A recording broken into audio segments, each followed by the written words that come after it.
Hey, welcome to Project Recovery, a podcast about addiction. More importantly, it's about recovery. I'm Casey Scott. That's Dr. Matt Woolley. He's a clinical psychologist.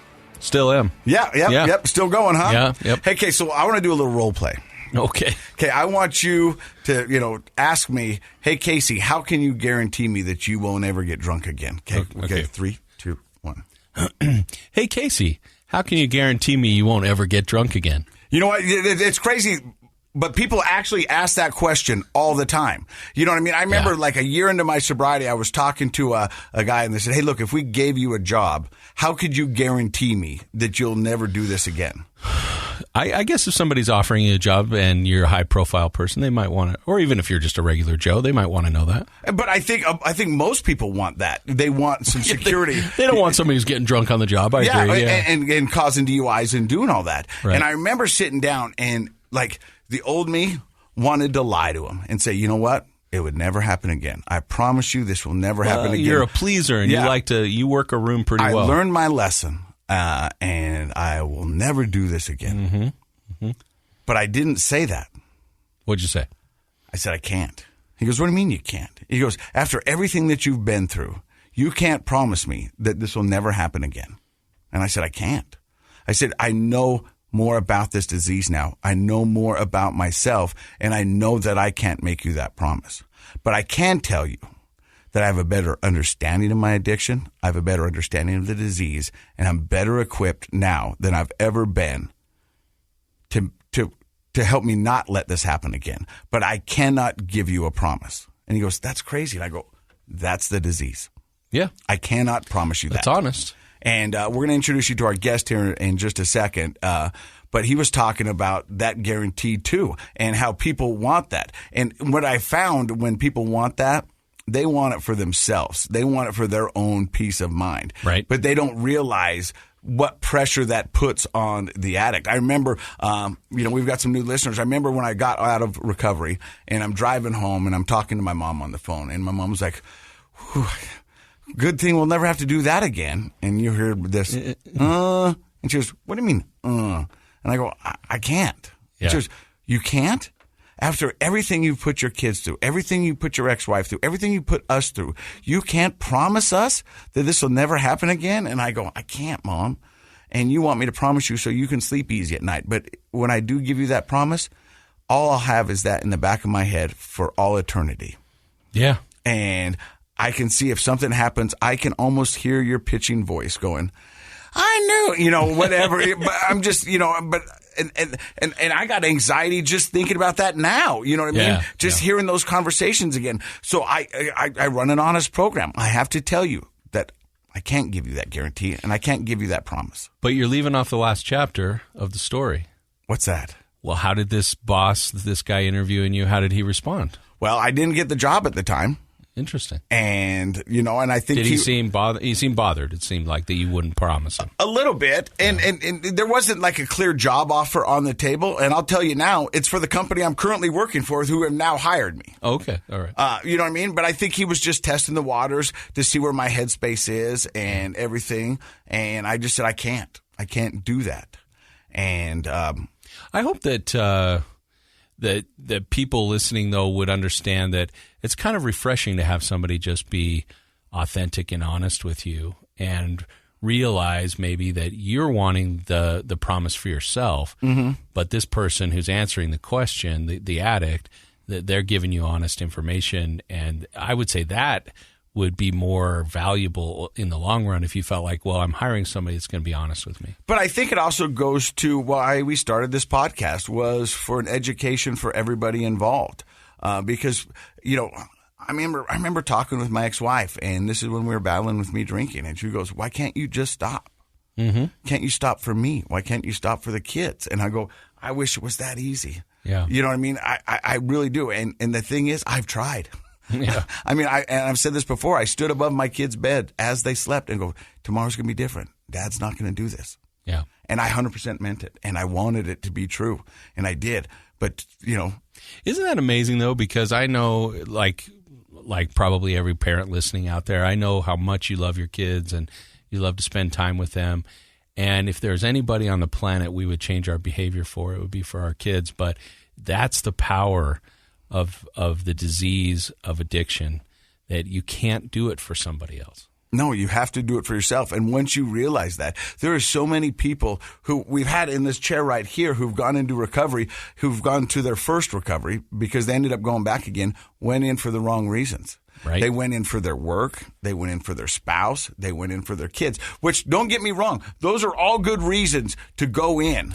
But they never went in because they thought they had a problem. Right. They thought they went in for, that they would get fixed. That can move you from, remember, we've talked a lot about the science of behavior change, from pre-contemplation to contemplation. Thinking about how you're impacting your loved ones, your job, your future. That sort of contemplation can get the ball rolling on behavior change, but it's not enough, is it? No, it wasn't until I sat down and said, I've got a problem. Right. I thought my ex-wife had a problem.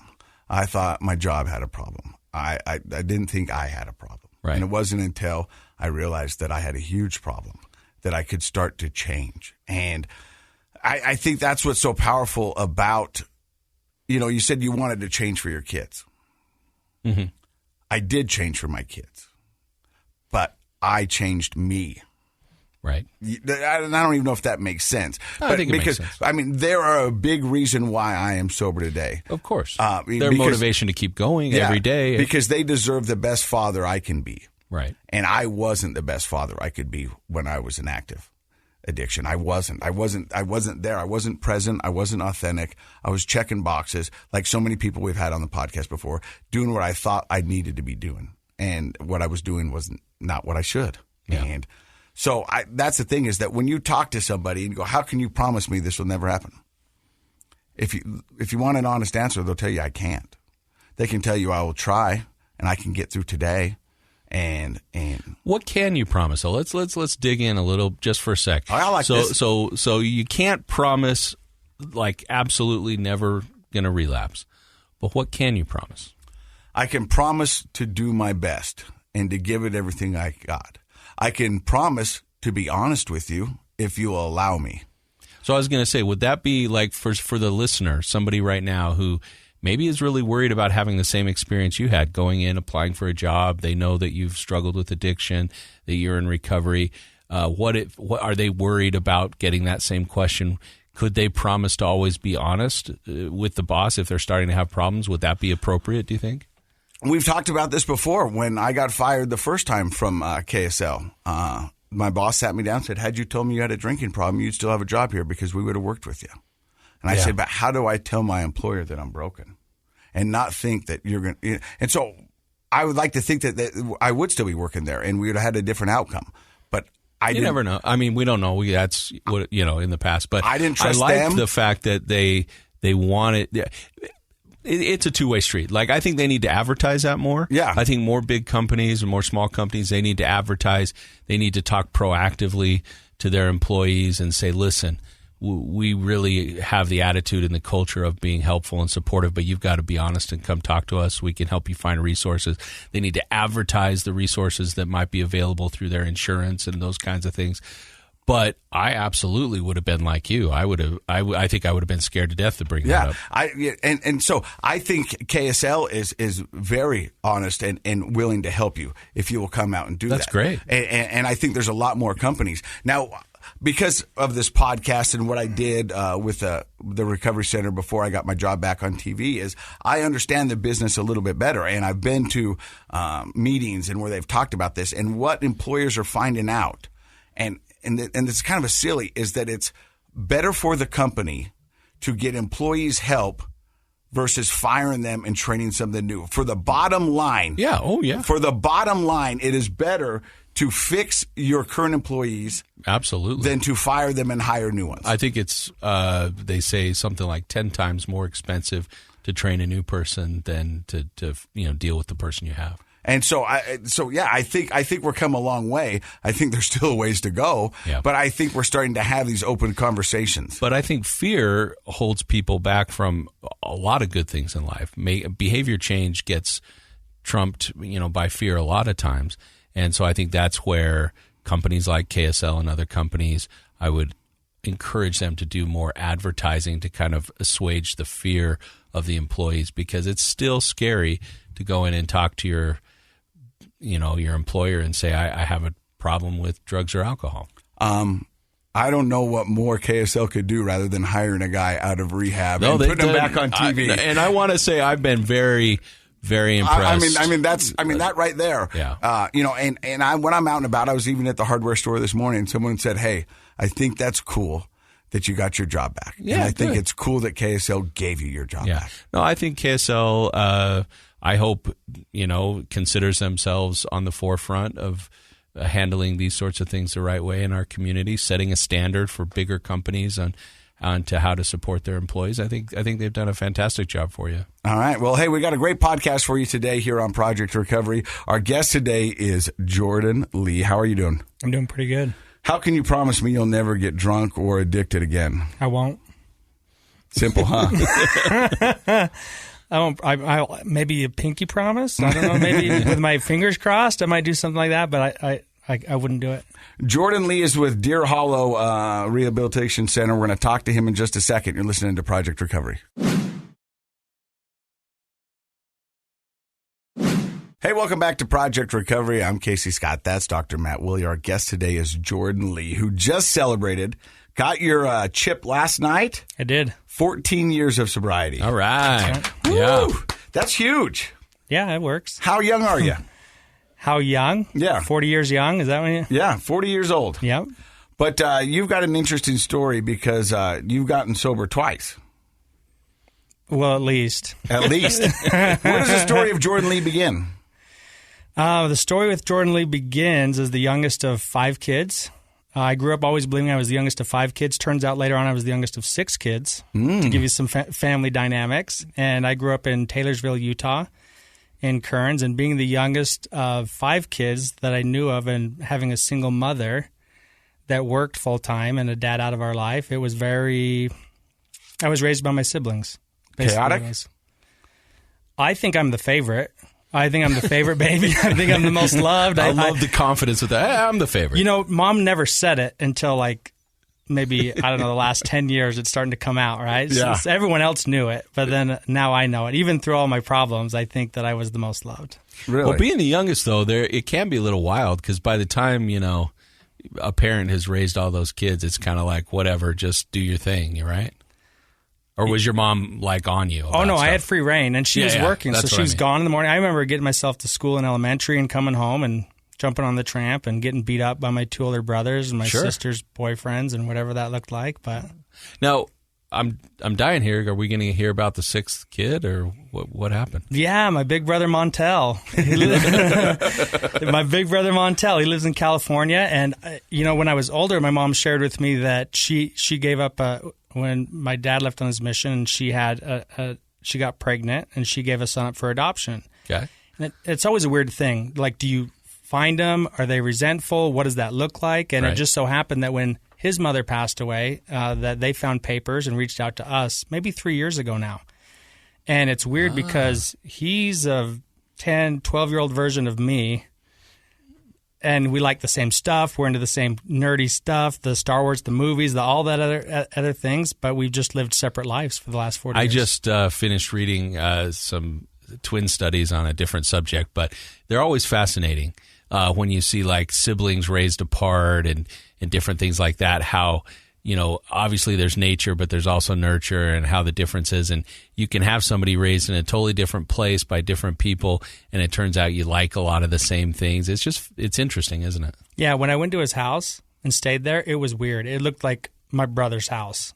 Like I knew him the whole time. He just was... It felt like home a little bit, huh? Yes. Technically it was your brother's house. It was my brother's house. So then we've had Thanksgiving and Christmas and family trips to Lake Powell together. Oh, and that's cool. It feels like there was never a gap, honestly. Oh, that's great. It's been cool. Well, I just needed you to finish that part of the story because I'm sitting here thinking, what? We can get into that another time, enough, but that's good. And we'll let you. Well, we want you back because you do a lot of stuff with the first responders, and that's a group of addicts that really need some love and some support. But where does your journey into addiction begin? I think it begins as a young child being raised by my siblings, because every child wants to be loved, has the need to be loved and nurtured. And I think my problems began. I was kicked out. I went to 3 different 5th grades. And so I think my early issues were anger issues because I felt loved. I felt so loved, but when I had things crop up, I used violence or anger to protect myself. So you were kicked out of 3 different elementary schools? I was, yeah. For aggressive behavior? For violence, yes. Yeah. And they're like, "What's wrong? Our little baby Jordan, he's so angry." and I feel like I mostly stuck up for righteousness. Like I've always felt like any of the bad behavior that I had, I was usually trying to stick up for somebody else that couldn't stick up for themselves. So you're like a 5th grade vigilante. I always felt Batman. I felt like a protector. Like my whole life, I've always felt like I should protect those. My mom always said, if you're going to get in a fight, make sure you hit them first, but always help protect somebody that can't protect themselves. Okay. That's I'm okay with advice. that advice, yeah. Mom has some good stuff. And so in 5th grade, you had some anger issues. You're being raised by your siblings. Your mom's working. You got free range kind of a childhood. Yeah. So then they sent me to live with my grandparents, and my grandfather was Air Force. And so I had structure. I had homework after school. I had 5 o'clock dinner to finish out my 5th grade year, and I didn't know what that was like. But in a structured environment, and drug addicts and alcoholics can relate to this, with positive structure, we do really well. Oh, yeah. We succeed, we excel, we do all the things that we think society or that we should be doing, and I was able to do those things. Then my family moved from Taylorsville to Cottonwood Heights. And I think that's another thing is they think, oh, if we move, if we transplant, things are going to be different. And it's the surroundings that's getting them. Yeah. It's if we change our surroundings, about wherever you go, there you are. Mm-hmm. And it was kind of neat because then when I went to 6th grade, I think 6th grade was fairly normal for me. 7th grade, it got a little bit weird, but I think every 7th grader is a little bit weird. Junior high, right? Yeah, junior high. And then in 8th grade, it took a turn. And looking back at it, the people that I looked up to, or the influence I had in my life, were my sister's boyfriends, and I don't think they made good choices. And so I was looking up to people that weren't doing good things. And so the role models or the influence in my life wasn't that positive. How much older were your sisters than you? So like these boys that you were looking up to, how old were they? 2 years. So couple years. We're all 2 years apart. So my one sister, 2 years. My other sister, Lindsay, 2 years, and then 2 years. So when you're in 8th grade, like a 10th grader or 11th grade, they're pretty cool. Really cool. They got cars. Yeah. Oh yeah, and they smoked and they drank and they used drugs, and I wanted to be a part of it. Was the truth. I just didn't know how or what that felt like, and so I remember stealing some beer and thinking it was going to be cool to drink beer. I think this was in 7th or 8th grade, and we cracked open some beers, and I chugged one down. I thought, gosh, that's awful. These guys why are they drinking beer all the time? This is awful. So I didn't do that, but then it came to smoking cigarettes. I remember stealing a pack of cigarettes from Smith's, and I pretended to smoke one. I thought that was so cool. I ripped through a pack of smokes in the next hour and then stole another pack, right? And then the kind of funny thing is that when I did that with a couple of guys, and those guys are now sober today, which has been a really cool part of my story this last year, is that they're newly sober friends that we've rekindled that relationship. But smoking the cigarettes led to smoking weed. And they always say, weed is the gateway drug. And for me, it was definitely a gateway drug. And it got me kicked out of 8th grade. And what proceeded to happen is I didn't go to school 8th, 9th, 10th, or 11th grade. Wow. And what's a kid do with himself all those years? Sell drugs. I mean, when you're home and no one's there to watch you and you're in 8th grade and they try to send you to Valley or homeschool and try to give you some structure, I really think that it snowballed so fast for me. And my mom would always say, I didn't know something was wrong. I didn't know you were hurting. I didn't know you were going through these things. I think the signs were definitely there for somebody that was skilled. But looking back, I don't think anyone knew the magnitude of the pain and loneliness that I felt at that time, and that drugs and alcohol started to have an influence. Because the second I did those things, I was accepted by my sister's boyfriends, and they were an influence in my life. And out of my 2 older brothers, one of them, through the 90s, cooked meth, and I thought that was cool, right? And then my other brother, he was always, they were both straight-A students, but he served a mission, very successful, very brilliant. And so I had a good role model in my life, and it depends on what that is. I had a lot of role models. It's just which one did I choose to follow? And you chose the bad boys. It was too late. Yeah. I mean, once you get accepted by a group of people that love you, and then I thought the coolest thing ever was in 8th grade. I got my first half pound of weed, and I thought I really believed, like in Bill's story in the big book, that I had arrived as an 8th grader. And I thought, cool, well, I can just sell weed to all the local high school and junior high people out of my mom's house, and that's what I proceeded to do. And not go to school. And it was lockup. It was youth treatment centers. I was a runaway. It was tons of felony charges. I got a DUI and a fleeing the scene, and I wrecked a friend's mom's brand new car at 15 years old. So to get DUIs and flee the scene and have a lot of felonies at 15, that all accumulated. I'm sorry to laugh, but that's like quite the rap sheet by the time you're 15. It was pretty rough. But the image in my head of that. There's a couple, but one specifically is I remember being in Sandy City and being hauled out in an orange jumpsuit and shackles in front of my mom and my brother. And the shame that I felt, like you feel cool and you feel like you have all these friends and you have all this stuff going for you. But when it all ends, none of those people are there and you're staring there looking at the reality of the situation and your family with tears in their eyes, and it doesn't feel good. No, been there. Casey, when you were in 8th or 9th grade, what would you say your identity was about? Like, what did you want to be, or like, what was your identity when you were that age? I wanted to drive a diesel and be a lawyer. Because those go together? Yeah, but that's what I wanted to do. Yeah. And I wanted to go to a But that's what you wanted to do. What was your identity in those grades? Like, who was Casey in those grades? I was the guy that would show up to a party that wasn't alcohol at, and I would make people laugh, and I would see which girl was laughing the hardest, and then I would try to get her number. Okay, so, and that probably was, you repeated that over and over again in class, at parties. Up until I got married. Up until you got married. I mean, that was my playbook. That was your playbook. That was my playbook. That was your identity. So the reason I'm asking is we all, in those junior high years and early high school, we're heavy into trying to find an identity, and that's why for some kids it's such a rough time. For other kids it feels... I was a class clown. Yeah. That, and some kids are athletes, some kids are students.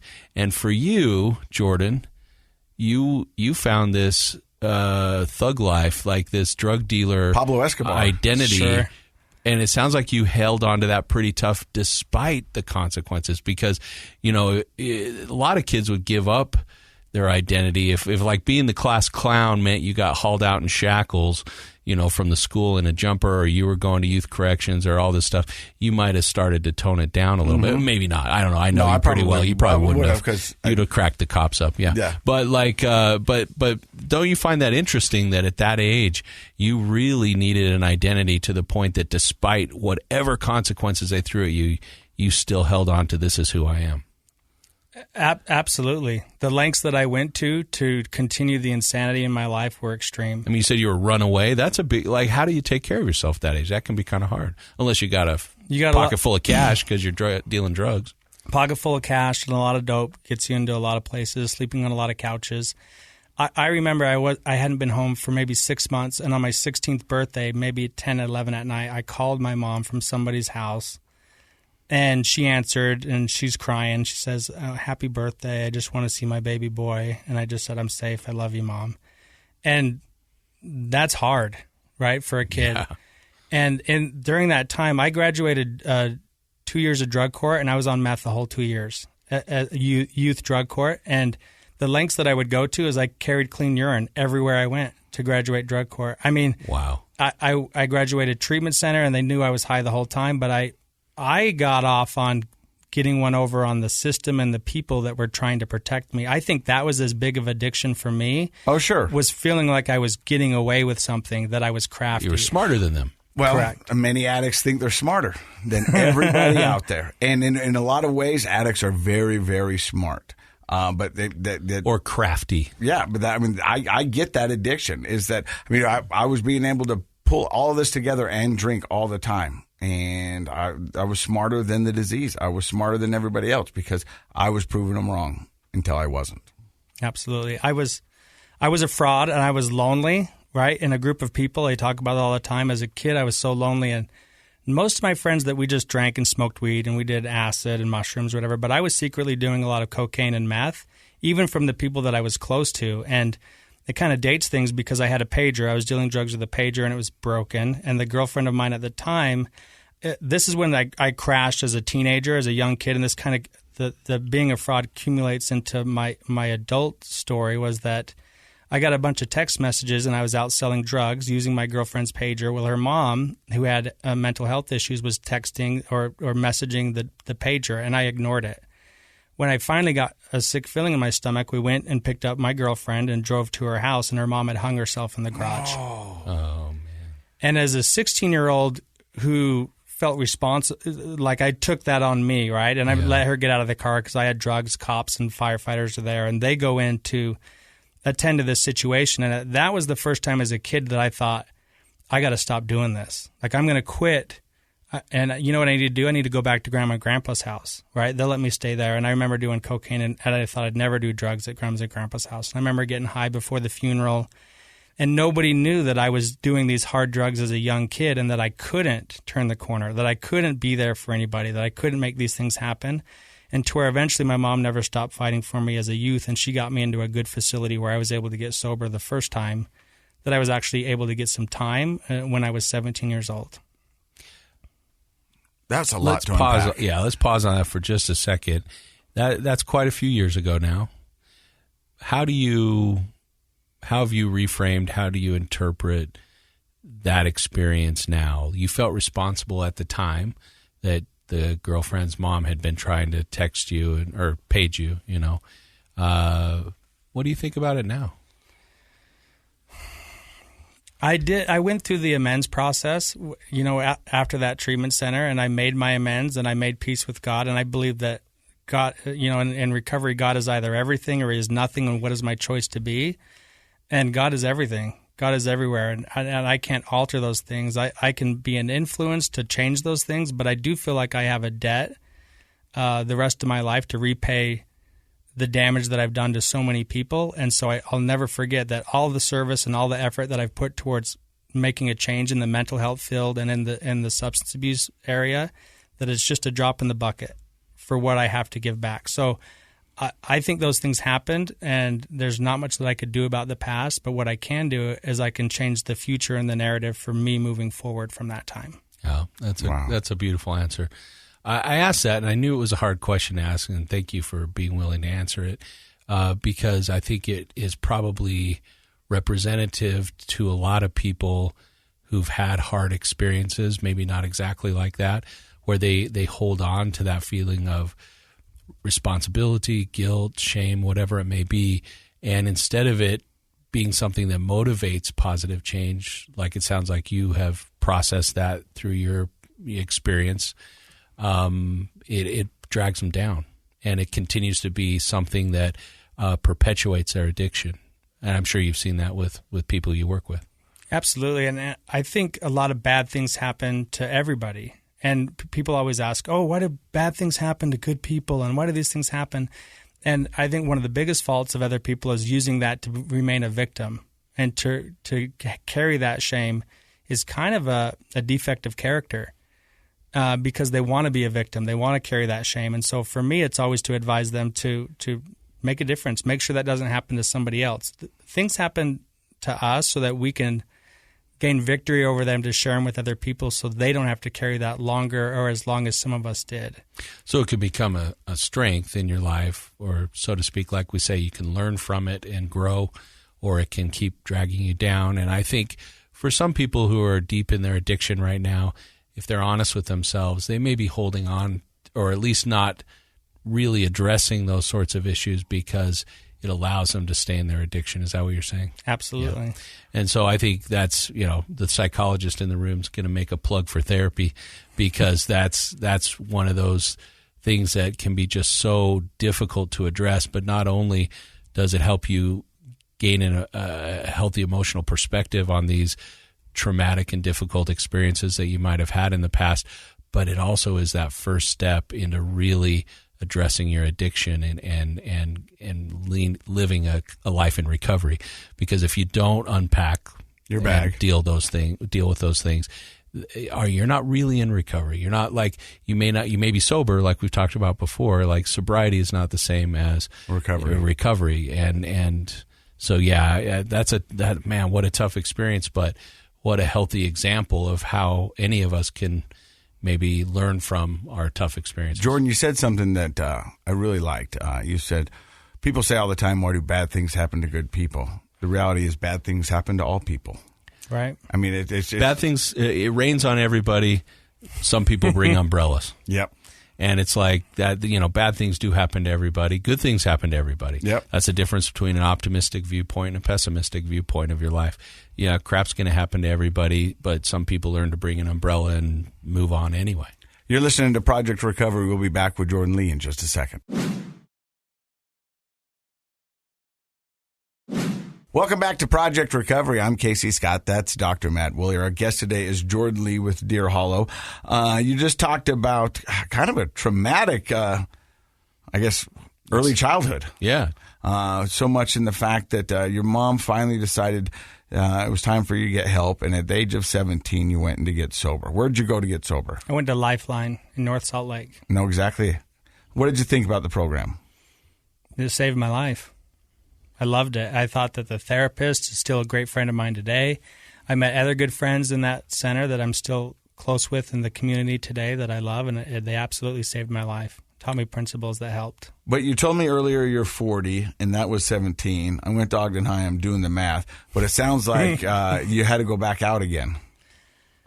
I don't think I had to, but I definitely did. And that's part of my story. So the nice thing about going to Lifeline is they said, oh, yeah, it's a 90-day program. Well, I was inpatient for, I think, 6 months, and I was there for 18 months. So obviously I had some things to work on. I remember I went in there at 120 pounds, and I was 220 in about a month or two from being there. I had been depleted.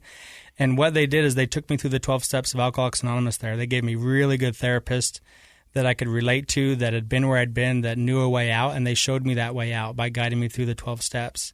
And it was really neat because when you go to a lot of treatment and you go to a lot, they give you credits, right? And the magic that turned from going to Lifeline is that I made it back for my senior year of high school at Brighton, and I was a 4.0 student. I was on the honor roll. I got to wrestle with the team. I had a couple varsity matches that I always wanted to do that. I got to go to a school dance.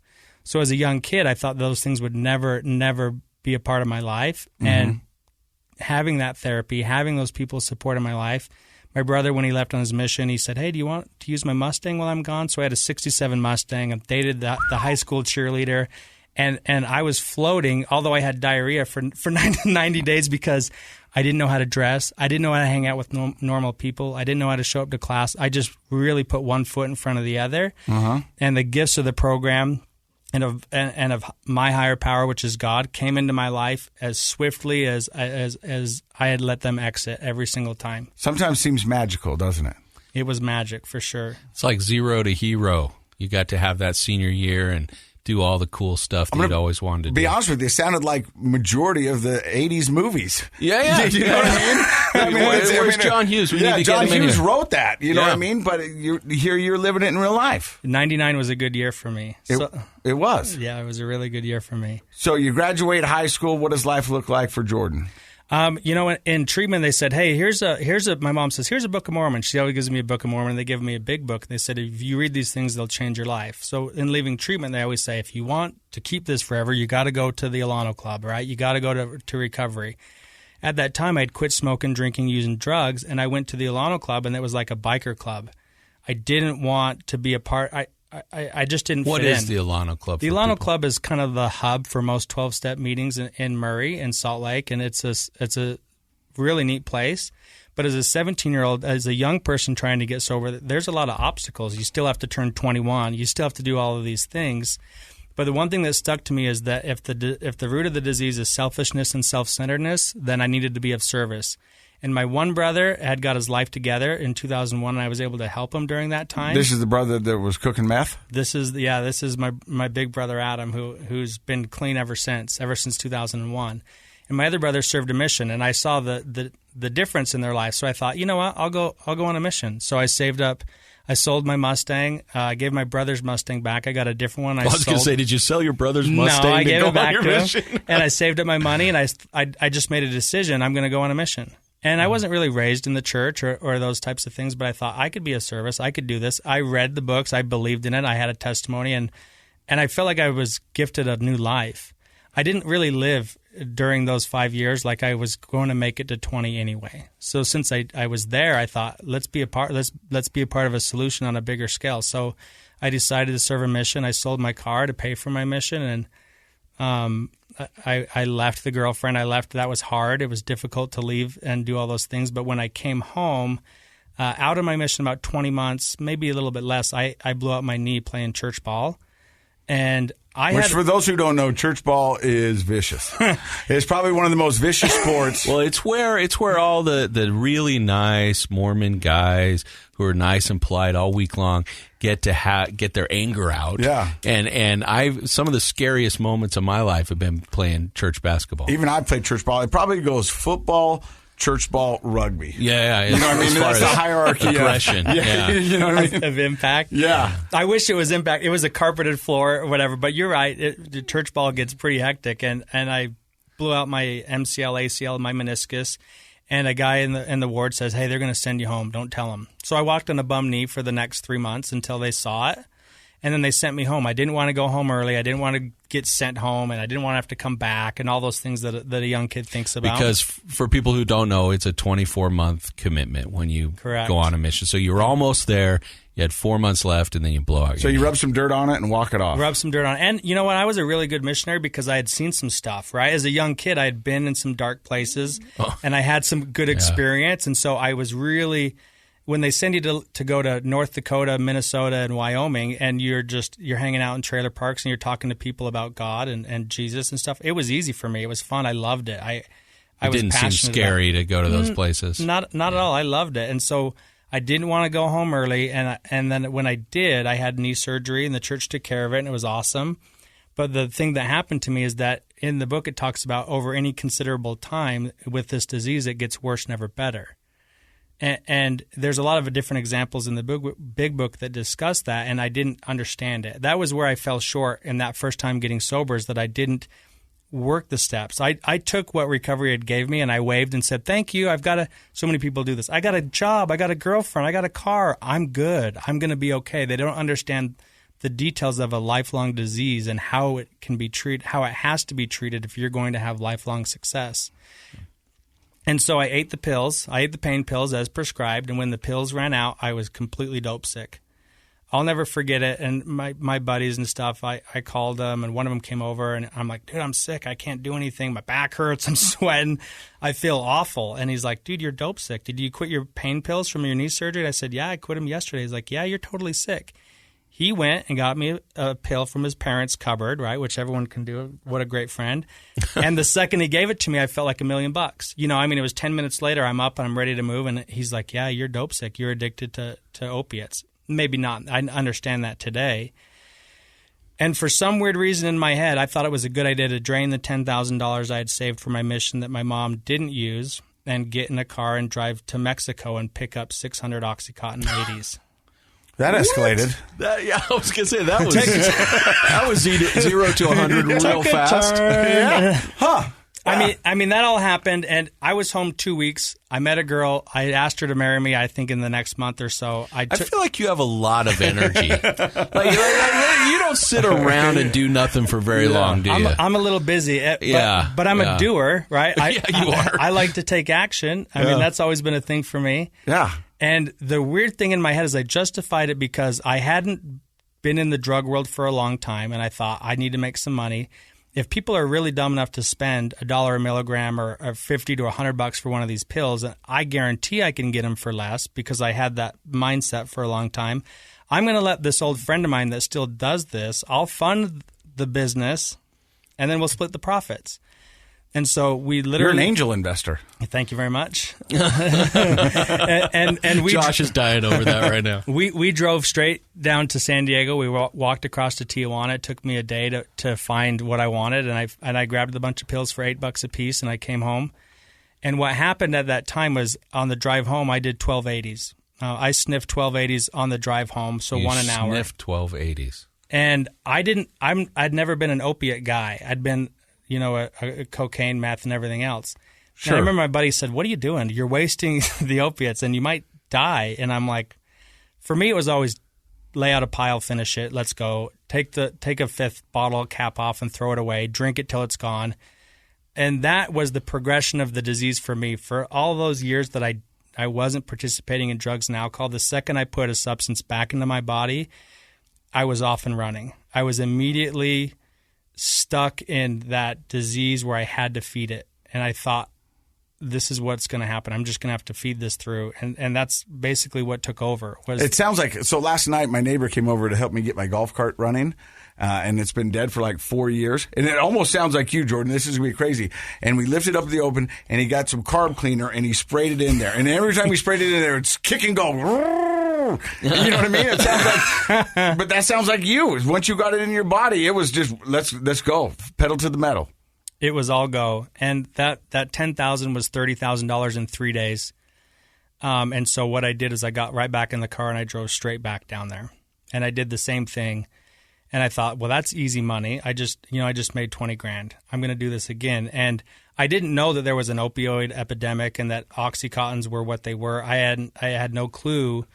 The problem was, and I was popular because I wasn't going to sell 180. I was going to sell 10 for $400. And little did I know people were paying double that. And so it escalated to a point where the liar, the thief, and the cheat in me as a youth that liked to get away with things was there. I paid for a portion of the wedding, for the car that I had. I got married and I got sealed in the temple.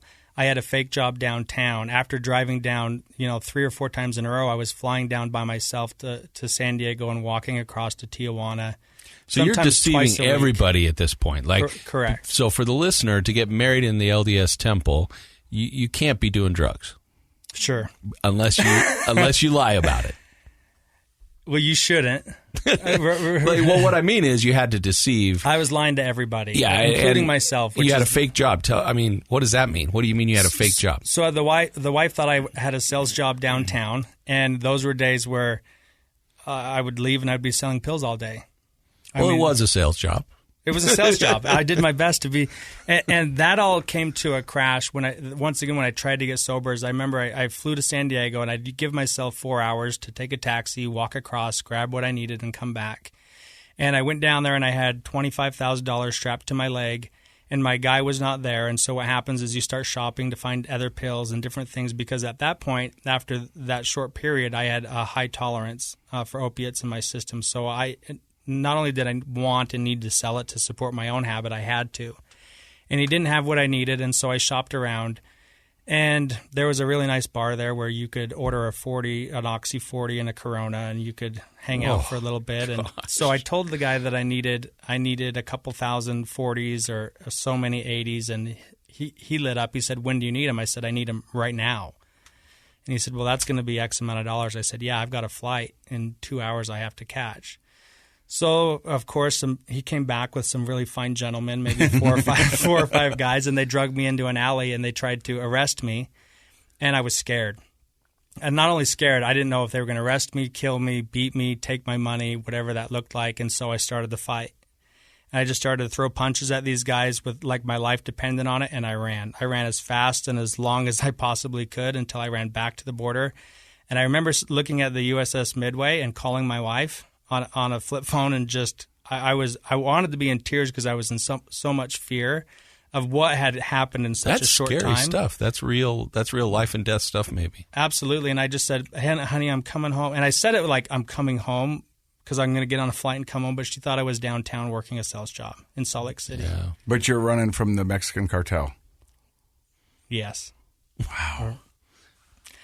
So that's when I started to try and get sober again. And I was probably, 22, 23 years old. And at that time I thought, oh, let's go to the methadone clinic. And I didn't know about recovery. I had forgotten that I didn't know a fellowship. I didn't know that there was so many different options for sobriety or treatment. You didn't have a community. I did not have a community. You've been isolating yourself, lying to the world. To everybody. And so I went to the methadone clinic, and then with a buddy of mine who's actually now another buddy that's now sober today that celebrated a couple years. And our goal was who can do more methadone. And what happened is a month later, I'm not laughing, but it was. We're seeing the pattern again, right? Yeah, like this is the Casey personality. It's the all or nothing.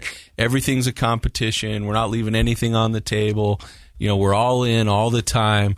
And even at the methadone clinic, it turns into this who can do the most. There's 300 milligrams of methadone a day, which anyone that's done methadone, it's a lot. And I was a zombie. And I remember I thought, I'm on the methadone, I can get a job. And I was at a sales job with a headset. And I remember waking up and somebody's yelling at me in my headset saying, I can hear you breathing. I can hear you breathing. I'd hang up the dialer and I'm like, I'm a zombie. I'm a danger. I'm a walking zombie. And throughout these next 3 years while I was married to my first wife, it was hard not to see that something was clearly wrong with me over this time, because I would always try and detox cold turkey. So I thought, I'm getting off the methadone, because the methadone would take me back to, which became crack, smoking crack and doing heroin. That became a thing. And then drinking every chance that I got to take the edge off of any of those. At some point, the first wife has got to think something's up. Yeah, a year into it, I got divorce papers, and then we separated. And that was tough because it was awful, right? It was awful to put somebody else through that same pain that I felt like I put through a previous girlfriend and things of that nature. And what happens is my sister let me come live at her house, and I got 30 days sober. I remember I slept for 14 days because I probably hadn't slept for a long time. And after getting 30 days, they invited me to go to a Cottonwood High School play. The in-laws and my wife, that we were getting a divorce. And after we even get a short time, 30 days after putting people through that kind of trauma and trouble, they see us again. They see maybe the person they married. They're like, hey, where's my husband? Where's Jordan, right? I would get asked all the time because I really wasn't there anymore. Once I get going, I'm just a vessel, it feels like. Yeah.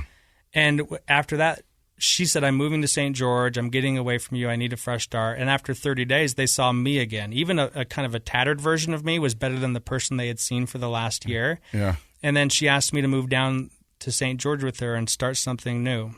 So did you? I did. And I worked at a treatment center down there, a youth treatment center, which I loved and I was really effective at. But once again, I didn't have the community. I didn't have a fellowship to surround me. I brought God, a God of my understanding at the time, into my life, but I really didn't have one that I could be completely honest with. All I had was that separation. I believe that a lot of people get caught in this mess too, is when you work at a treatment center and you work with troubled youth, you substitute that for your recovery. You think, I work with these people. I don't need to do something for me. Yeah. Mm-hmm. And when you get paid, so when you receive a paycheck to do something involving in recovery or service, it's no longer service. It's a job. When you get paid to help other people, it's different. Although it's rewarding and it can be fulfilling, it cannot be a substitute for an individual's personal recovery. So how do you end up in rehab again, or do you end up in rehab again? No, I end up in jail a lot. Tell me a little bit about that. My family made a huge effort to get me clean and sober again because they knew what a mess it was. They would drive me out of town, and I would detox cold turkey from the high levels of drugs I was doing. And then I'd get caught stealing stuff. I'd steal from my mom. I'd steal from everybody. And one time I went and I was with my sister, and she let me use her car to go get drugs. Well, my older brother, who had now been sober for a while, comes over and says, hey, where's your car? Where's Jordan? And she said I took the car. Well, he called the cops, made a police report. I got a auto theft charge, a felony on this, which they were just – I read the police report later when I had my record expunged later on, that they made up that I was shooting up in Mom's bathroom. I had stolen all this stuff. Most of those things were all true, just not that day. Let's just be honest. And so a lot of those charges and a lot of other charges followed me. And so when I was working at this treatment center at Cinnamon Hills in St. George, I remember seeing cops come in, and I remember getting on the microphone and saying, somebody's going to have a bad day. And then the next call on the mic was, Jordan, could you come to the back parking lot? And Jordan's about to have a bad day. Yeah. So I was arrested, and then after that 1 year, I was they call it a dry drunk, right? Yeah. Right? I hadn't used, but I thought things were good just because I wasn't putting drugs or alcohol into my body, but I probably wasn't pleasant. I probably wasn't doing, I wasn't doing bad things, but I probably wasn't a pleasant person to be around because I had no solution, direction, guidance, or you just weren't using. I just wasn't using. And so we moved back to Salt Lake. And when I moved back to Salt Lake, things spun in my head. And I'll never forget it. My back was hurting. It seems like pain. Like I swear the devil uses pain, uses everything, right? Uses all sorts of addictions. But I was like, oh, my back's hurting, and somebody gave me a pill. They said, oh, do you want one of these pills? It was the lower tab. I ate that pill, and the next day I bought an ounce of cocaine, cooked it, smoked the whole thing to my head, and I was divorced like 3 weeks later. It was... That escalated. Things escalate quickly for Jordan. Yeah. So that 3-year marriage ended, and it ended fast. And then what happened was she kicked me out of the house that we had. She said, I don't want you staying there. So I went to live in Mom's basement. Again, the basement that I sold drugs for all those years. And then I found out she wasn't living in the home. And I'd like to get into some solution stuff rather than the mess stuff. So I'll escalate this. So then what happened is I moved back into the house because she wasn't there. I unplugged the garage door, boarded up, put a 2x4 in front of the front door, and then proceeded to hang out in this house and sell all the furniture and get high until I was sitting on a lawn chair in front of a fireplace. And I eventually had to crawl in my underwear next door and have my mom pick me up and take me to Grandma's house. And I came to at Grandma's house with my grandmother rubbing Vaseline all over my face and putting mittens on my hands. And I remember thinking, what in the world is going on here? And I was smoking so much crack and heroin that I had heat blisters all around my lips. All my fingers were burnt and fried. Oh, gosh. And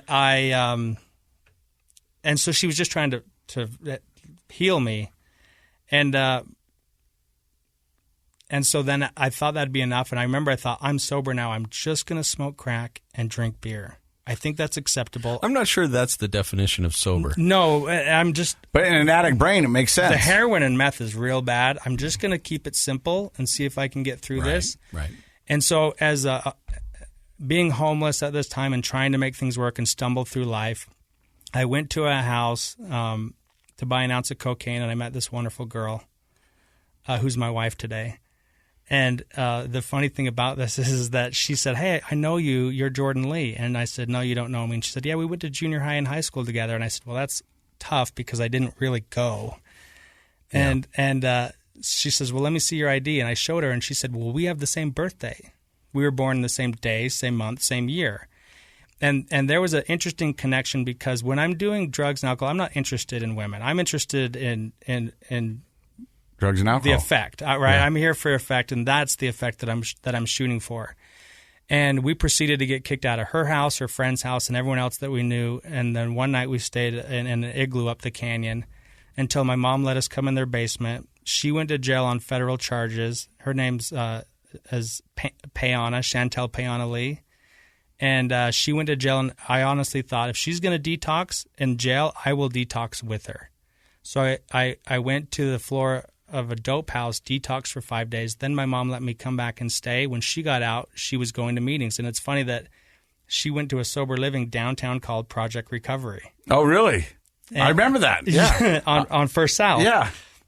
And so then I thought, I made fun. I was like, oh, I'm Jordan. I'm an addict. Now I'm going to go to these stupid meetings. I still resist anything that's good or healthy for a drug addict. We resist at all costs. If we don't want to do it, it's probably really good for us. Yeah. So that's what people told me in the beginning is, hey, if you don't want to do something, you should do that. But if you want to do something, don't do it and run it by somebody that's been sober for a little while. Good rule of thumb. Yeah. And so my wife and I, she went to meetings. She was in a sober living. I was in Mom's basement. And I remember that time it had escalated the shooting up of the coke, the heroin, and the meth, and smoking them all because I have serious issues. And then drinking Kamchatka when I could afford a little bottle of cheap vodka. It had escalated to where I thought I was schizophrenic and that I was going to be schizophrenic for the rest of my life. And you were hallucinating, delusional. I was talking to people that weren't there. Yeah. As a youth, I did that. When I was doing that happened, and it comes back fairly fast for me. And so I remember opening the phone book and calling every treatment center. I had no insurance. I had no job. I had no money. And I remember calling every place asking, hey, can you take me? Can you help me? She's in this really nice sober living downtown, and they have really nice therapists, and it feels like she's getting this help, and I'm not getting it. And I reached out, and I remember just almost begging for someone to help me, and I had no resources. And so I went to 2 or 3 meetings a day. I knew that I could stay sober if I made it to an early morning meeting, a noon meeting, and an evening meeting. And then there was a night meeting always at the Alana or Fellowship Hall. And so for the next 90 days, I went to at least 3 to 4 meetings of 12-step recovery from all fellowships until I finally heard a solution that I needed to get into the big book of Alcoholics Anonymous. I needed to ask someone to sponsor me, and I needed to get a service commitment. And that's kind of when things, for her and for me, catapulted to where they are today. And that's why we have the same sobriety date of August 1st of 2008, and we share the same birth date, which was the next day of August 2nd. That's amazing. That's very cool. Yeah. That is. So what is life like today? Life's amazing. I have three kids. My oldest 7-year-old is Cooper, who's about to turn 8. I have Roxy, who's 4 years old, and then I have Chloe, who's 3. And bath time, books. I mean, do you know what I mean? Getting the kids to school, helping my wife. My wife really has 4 kids. I'm her oldest child. I can see that. Life's amazing because of what I was able to do, and all the service commitments that I've done on a group, area, regional, and worldwide level through the fellowships of 12 Steps have been an absolute amazing journey. The committees that I get to serve on today, the softball that I've been a part of now for 14 years every Friday night, how we've grown the Sober Softball? Sober Softball League. Yeah. My wife and I have played with the same team for now 14 seasons every Friday night. And that's awesome. And we bring the kids. I do an activity or an event to raise money for 12-step fellowships, probably at least every 2 months. We're involved in some sort of fundraising for nonprofit organizations, mostly Cocaine Anonymous. That's the fellowship that I've chose to be a part of because they're big on all mind-altering substances, and I need to hear that and be reminded of that. Mm-hmm. Probably one of the best things in my share last night that I was able to attribute being sober this long, other than God, other than my higher power, just basically dragging me through, sometimes carrying me through, and walking side by side with me through this recovery journey, was I was able to take a meeting into the ADC, to the jail for every Wednesday night. And I did that for almost 10 years. Mm. And I talked about me going to jail. I went to jail on those charges, on the auto charges, multiple times, which probably saved my life, gave me a little pause, enough for me to get back out and then destroy everything really fast. But going into the jail and having a service commitment where nobody really knew I was going to do it or not was a big deal. Not getting that ego fed of, oh, I'm running the meeting, or, oh, I'm doing this, or I'm doing that. For me to deflate the ego and to be of service when nobody else is looking has been one of the biggest attributes of success and staying in God's world, which is huge. That's amazing. So how do you become a part of the Deer Hollow community? I don't want to say that's tough, but it's becoming the Deer Hollow staff or a Deer Hollow client. Well, we're going to have you back. Tell me where we are. I think we're going to have you back. Well, tell us what you're doing for Deer Hollow right now. So Deer Hollow, I am the director of special services, and Troy Long, the majority owner, and I have started Deer Hollow and been side by side in that since 2014. We opened the doors in 2015. And today is our all-staff celebration of 7 years in business, which is really exciting today at 4 o'clock. And we are a trauma program. I believe we're the best trauma program in the nation, and we specialize in treating trauma and PTSD. So that means you work with? First responders. Right. Police, military, veterans, corrections, EMS, military. They have seen a lot of success coming to Deer Hollow. And we don't just specialize in first responders, but it is a professional program. So there's a lot of science into it, the prefrontal cortex, development of that. So we won't take anyone less than 26 years old. And our program's intense. It's 40 hours of dedicated trauma programming, 40 hours a week of dedicated trauma programming. And so it's not... That's full time. I would have never graduated our program. I don't think you would have either. Probably not. But it's a really intensive program with a lot of... Is it intensive because of the population you're working with and working with the PTSD? Is that why it's so intensive? The population is great, right? The tough thing is type A personalities are tough, but when they've been through a lot, right? And they're every day to see people on their worst day. And that's something that's important to note, is that when you start working with a certain group of people, from a psychologist's point of view, you're also working most likely with a certain type of personality, because our personality drives us to the professions that we seek out typically. And so first responders often are very all or nothing, type A, folks that go hard on everything that they do, including dealing with, an addiction. So I think that you probably need a tough program for tough folks. Absolutely. And everything that you said, you could say that for drug addicts and alcoholics too. Sure. The last couple of years, I've been able to work side by side with an alumni of ours, Jared Nesri, who we've been doing these trainings over the country. Every 2 weeks, we offer free mental health and awareness trainings directly into departments at no cost. And it's funny that a first responder wants to be helped by a first responder, just like a drug addict needs to be helped by another drug addict. Now, both of them need additional therapy. They need you, right? They need a psychologist. They need therapy. But I agree with what you're saying. Because of those special needs and where the person's coming from, it makes a tremendous difference to be treated by somebody who's been there. Absolutely. And the similarities that I continue to see in the first responder community, they might not like being compared to this, but we need each other, right? The community needs each other. And if you tell me I've been where you've been, I know a way out, then I'm going to listen to you. And you can usually qualify in a really short amount of time. Oh, yeah. And that's what makes the world a difference. With drug addicts and first responders, after getting some really good treatment, the journey's not over. The disciplined action to follow, you can learn everything in the world in 30, 60, 90 days. But the disciplined follow-up with a therapist and with qualified therapists is a really big deal, and the daily action.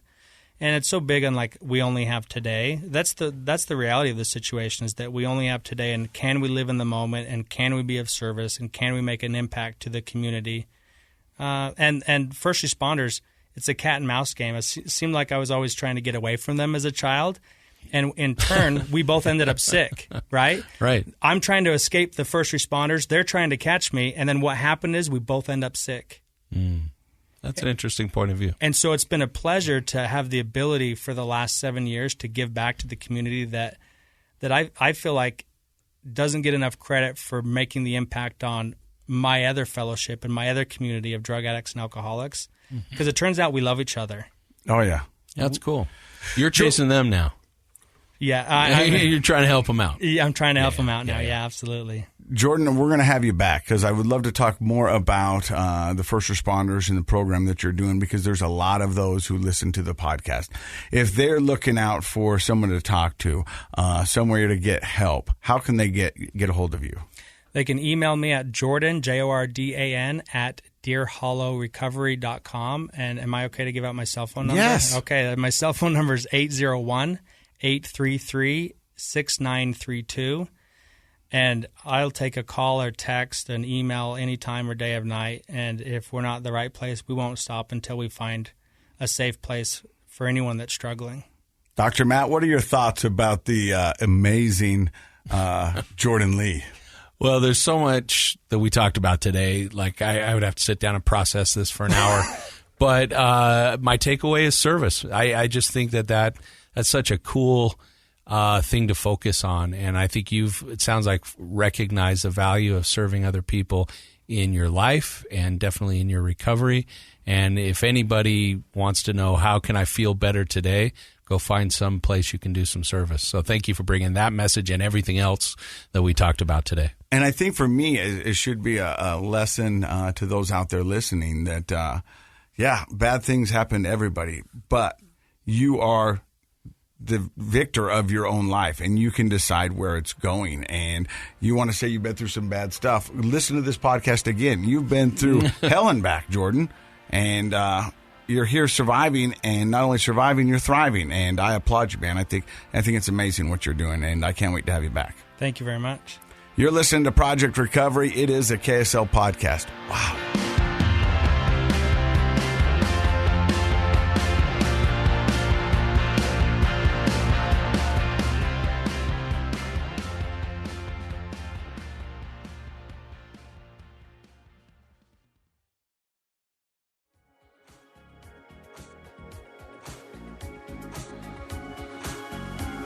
The contents of this program are for informational purposes only. The program is not intended to be a substitute for professional medical advice, diagnosis, or treatment. Always seek the advice of your physician, licensed therapist, or other qualified health provider with any questions you may have regarding a medical condition. Never disregard professional medical advice or delay in seeking it because of something you've heard on this program.